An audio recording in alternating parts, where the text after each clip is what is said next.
அனைவருக்கும் வணக்கம். Astro NKV அகாடமியில் நீங்கள் உயர்நிலை ஜோதிடம் படிச்சுட்டு இருக்கீங்க. நம்மளுடைய டாக்டர் நெல்லை வசந்தன் ஐயா கிரகங்கள் தான் பேர் கொடுக்குது அப்படிங்கிறத எடுத்து சொல்லி பெயரியல் ஜோதிடம் அப்படிங்கிறது அவருடைய கான்செப்ட். அவர் உலகியல் ஜோதிடம் அப்படிங்கிற ஒரு விஷயத்துக்கு ரொம்ப முக்கியத்துவம் கொடுத்தாரு. உலக நாடுகளை ராசி மண்டலமாக பிரித்தார். அதை பற்றின வகுப்புகளை நம்ம எடுத்துக்கிட்டு இருக்கோம். கிரகங்கள் ஒரு காலத்தில் உச்சமாகும், ஒரு சில இடங்களை பார்க்கும், இணையும், சேர்க்கையாகவும் பார்க்கும். இதுக்கெல்லாம் பலாபலன்கள் உண்டு. அதை நம்ம வகுப்புகளில் எடுக்கிறோம். நம்ம கிளாஸ் என்ன அட்வான்ஸ் லெவல் கோர்ஸ். அப்போ நம்ம சயின்டிஃபிக்காகவும் நிறைய விஷயங்களை வகுப்புகளில் சொல்லி கொடுத்துட்டு வரோம். இப்போ இன்றைக்கி இருக்கிற நவநாயக தைரியத்தில் ட்ரோனுன்னு ஒன்று வந்திருக்கு. இதுக்கு கிரகங்கள் என்ன காரணம் அப்படிங்கிற விஷயங்கள்லாம் நம்ம பேசுவோம். இப்போது குரு உச்சமாக இருக்கக்கூடிய இந்த காலகட்டம். அப்போ சில காலகட்டத்தில் சில பேச்சுகள் அதிகமாக வெளியே வரும். அது பாசிட்டிவாகவும் இருக்கும், நெகட்டிவாகவும் இருக்கும். ஆனால் பேச்சுகள் வெளியே தெரியும். இப்போ உதாரணத்துக்கு குருங்கிறது தங்கம் அப்படிங்கிறது நமக்கு தெரியும். இப்போது நமக்கெல்லாம் உங்களுக்கு ஞாபகம் இருக்கா, இப்போ டிமானிட்டேஷன் ஒன்று தடவை வந்துச்சு.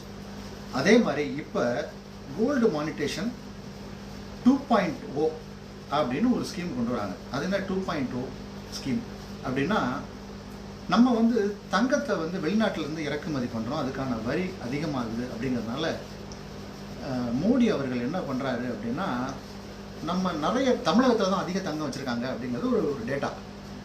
அப்போது பயன் இல்லாமல், அதாவது தினம் நம்ம போடுறது இல்லாமல் ஸ்டாக்காக இருக்கக்கூடிய நகை எல்லாத்தையும் பேங்க்குக்கு கொண்டு வரணும், அதன் மூலம் மக்களுக்கு ஒரு வட்டி வரணும் அப்படிங்கிறது ஒரு டாக். இது 2015 இவங்க அனௌன்ஸ் பண்ணுறாங்க. அப்போ ஃபெயிலியர் ஆகிடுச்சு.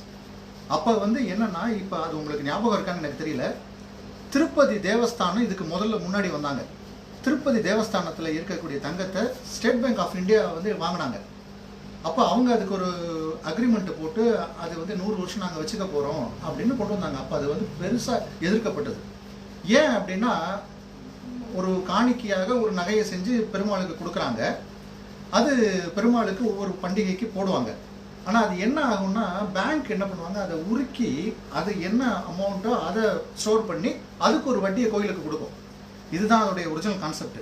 அப்போது பலரும் எதிர்த்தாங்க, இந்த மாதிரி ஆபரணத்தை நீங்கள் மாற்றுறீங்க, அதோடைய ட்ரெடிஷ்னல் போகுது அப்படின்னு. அப்பையும் அது ஃபெயிலியர் ஆச்சு. இப்போ அந்த அனௌன்ஸ்மெண்ட்டு வேறு மாதிரி வருது. உங்களுக்கு 2.5% வட்டி வரப்போகுது. நீங்கள் 10 வருஷமோ 5 வருஷமோ ஸ்கீம் போட்டுட்டு திருப்பி நீங்கள் வேணும்னா உங்களுக்கு புது தங்க நகை தான் வரும் அப்படிங்கிற மாதிரி இது 2.0 அப்படின்னு ஒரு விஷயம் வருது. இதோட கான்செப்ட் என்ன, நம்ம உள்நாட்டில் கிடையாது, வெளிநாட்டிலேருந்து இறக்குமதி பண்ணுறோம் அப்படிங்கிற விஷயம். குரு உச்சமாகிற நேரம் இந்த விஷயம் வருது. இதே நேரத்தில் குரு தானே உங்களுக்கு தனகாரகன். அப்போது 2000 நோட்டு செல்லாதுன்னு ஒன்று வந்துச்சு இல்லையா? இப்போ திருப்பியும் 2000 நோட்டு ஏதாவது அங்கங்கே எங்கேயாவது நீங்கள் வச்சுருந்தீங்கன்னா ஒரு 19 ஆர்பிஐ சார்ந்த பேங்க்குக்கு நீங்கள் கொடுத்து மாற்றிக்கலாம் அப்படிங்கிறாங்க. அப்போது இந்த சனி குரு தொடர்பு பார்க்குற இடம், குரு வீட்டில் இருந்து சனி எந்த இடத்த பார்க்குறாரு, குரு எங்கே பார்க்குறாரு, அவர் சொந்த வீட்டையே பார்க்குறாரு, இப்படி இந்த மாதிரி பல விஷயங்கள் இதில் நம்ம சொல்லிக்கிட்டே வரோம். அதே மாதிரி நம்மளுடைய வகுப்புகள்லையே நம்ம லே ஆஃபை பற்றி நிறையா பேசியிருக்கோம். கொஞ்ச நாளுக்கு முன்னாடி நாங்களே பேசியிருக்கோம் எங்களுடைய ஃபேஸ்புக்கில். ஃபோர்டு நிறுவனம் ஒரு மாஸ் லே ஆஃப் பண்ணாங்க. எதுக்கு லே ஆஃப் பண்ணாங்கன்னா, ஏஐ முன்னெடுத்துனாங்க. அப்போ ஏஐ எங்களுக்கு பல வேலையை செய்யும் அப்படின்னு யூஎஸில் பெரிய அடி விழுந்துச்சு. அவங்களுடைய மார்க்கெட் சரிஞ்சது. என்னன்னா, இந்த ஆர்டிஃபிஷியல் இன்டெலிஜென்ஸ் சில இடங்களில் அதால் சில விஷயத்தை நுணுக்கமாக கண்டுபிடிக்க முடியல. அப்படிங்கும்போது அவங்களுடைய ஒரிஜினலாக மேனுவலாக வேலை பார்த்த சீனியராக இருக்கக்கூடிய நபர்களுக்கு திருப்பி அவங்க வரவேற்று வேலையை கொடுத்து, அப்போ அந்த நுணுக்கமாக இருக்கக்கூடிய இடங்களில் இருக்கக்கூடிய விஷயங்களை கண்டுபிடிக்கிறதுக்கு ஒரு நம்மளுடைய மனித மூளைக்கு நிற்கிற எதுவும் கிடையாது அப்படிங்கிறத ஃபோர்டு உணர்ந்தாங்க.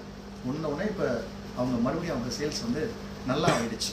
ஸோ இந்த மாதிரி நம்ம இந்த ஏஐ அப்படிங்கிற ஒரு விஷயம் நமக்கு கண்டிப்பாக தேவை அடுத்த ஜெனரேஷனுக்கு. ஆனால் நம்மளும் அந்த ஏஐ சரியாக பயன்படுத்தணும். இப்போ இன்னொரு விஷயத்தை பார்ப்போம். இப்போ சமீபத்தில் நடிகர் கமலஹாசன் ஒரு விஷயம் சொன்னார். நீங்கள் சாட்ஜிடிபி கிட்ட அதிகமாக கேள்வி கேட்டிங்கன்னா ஒரு டம்ளர் தண்ணியை நீங்கள் காற்றுல விட்டா மாதிரி அப்படின்னு ஒரு விஷயம் வந்துச்சு. ஆக்சுவலாக அவர் சொன்னது ஒரு உண்மையும் இருக்குது. அதாவது சாட்ஜிடிபி கிட்ட நீங்கள் கொஸ்டின்லாம் கேட்கலாம், அதெல்லாம் ஒன்றும் பிரச்சனை கிடையாது. ஆனால் நம்ம வந்து அனாவசியமாக சும்மா உட்காந்துக்கிட்டு சாட் பண்ணிக்கிட்டு இருக்கிற மாதிரி சாட் ஜிபிகிட்ட கேள்வி கேட்கும்போது அதோடைய எனர்ஜி வந்து ஒரு செகண்டுக்குள்ள 1,00,000 டேட்டாவை அது கொண்டு வரணும். அப்போ நீங்கள் ஒரு அனிமேஷன் பிக்சரை உருவாக்குறீங்க, ஒரு ஃபோட்டோ உருவாக்குறீங்க அப்படின்னா அந்த நேரத்தில் தண்ணீர் எவாப்ரேட் ஆகுது. தண்ணீர்னா அதுக்கு தேவையான அந்த அந்த சூடை வந்து தணிக்கிறதுக்கான தண்ணியை கொண்டு வராங்க. அப்போ அது குடிக்கிற நீராக இருக்கும். அப்போது நம்ம எந்த விஷயத்தை பயன்படுத்தணும், ஏஐ முக்கியம், ஆனால் நம்ம மூளையும் முக்கியம் அப்படிங்கிறது தான் இதோடைய தகவல். இப்போது இந்த சனி பகவான் வந்து செவ்வாயை பார்க்குறார்.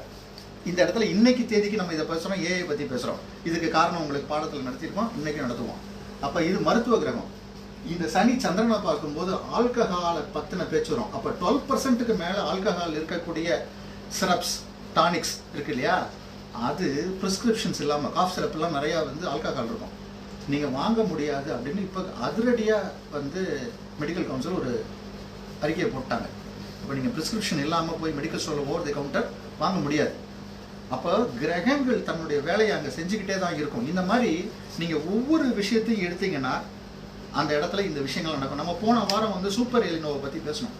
இந்த விஷயம், இந்த சீதோஷ்ண நிலை மாற்றம் தவிர்க்கவே முடியாது. எப்பெல்லாம் சூரியன் செவ்வாய் சனி இணைவு சேர்க்கை பார்வை வர்ற நேரம்லாம் இயற்கை பேரிடர்கள் வரும். இப்போ நடக்கிற சம்பவங்கள் இருக்கு உதாரணம். இப்போ இந்த சனி சூரியன் இந்த விஷயங்கள் எல்லாம் இணைந்து இந்த இடத்த பார்க்குது. இப்போ தமிழகத்தில் இந்தியாவில் கொரோனா மீண்டும் ஆந்திராவில் வந்துருச்சுன்னு சொல்லி வேலூரில் ஒரு நபர், அங்கே ஆந்திராவை சேர்ந்த ஒரு வேலூரில் வந்து கொரோனா தாக்கப்பட்டு 45 வயது நபர் ஒருத்தர் இறந்து போயிட்டாரு. அவருக்கு கோவிட் பாசிட்டிவான சிம்டம் இருக்குங்கிறது தெரிய வந்திருக்கு. அப்போது இயற்கை பேரிடர்களோ அல்லது இந்த மாதிரி கொரோனா தொற்றுகளோ வரும் அப்படிங்கிறத நம்ம வகுப்புகள்லையும் எடுத்துக்கிட்டு இருக்கோம். நம்மக்கிட்ட படிச்சுட்டு போன மாணவர்களுக்கு இது ரொம்ப பிரமாதமாக தெரியும். அப்போ நம்மளுடைய ஜாதகத்தை மட்டும் உள்நோக்கி பார்க்காம உலக நிகழ்வுகளை ஐயா எப்படி பார்த்தாங்க, சயின்டிஃபிக்காக நம்மளால் எப்படி இந்த கிரகங்களை அப்ரோச் பண்ண முடியும், இந்த விஷயத்தையும் நான் எங்கள் வகுப்புகளை நாங்கள் சொல்லி கொடுத்துக்கிட்டு இருக்கோம். அதனால் இது மாதிரி பல விஷயங்கள் அன்றாட நடக்கக்கூடிய நிகழ்வுகளை கோச்சார கிரகங்களோடு நீங்கள் இணைத்து வைத்து பார்க்கும்போது ஒரு 10 நாள் கழித்து ஒரு கோச்சார கிரகத்தை எடுத்து வச்சுக்கோங்க. அந்த நிகழ்வு வரும்போது மேட்ச் பண்ணுங்கள். உங்களாலேயும் நீங்களும் உலகியல் ஜோதிடத்தில் பெரிய ஆளாக வரலாம். இன்னைக்கு வகுப்பை ஐயாவை வணங்கி ஆரம்பிப்போம்.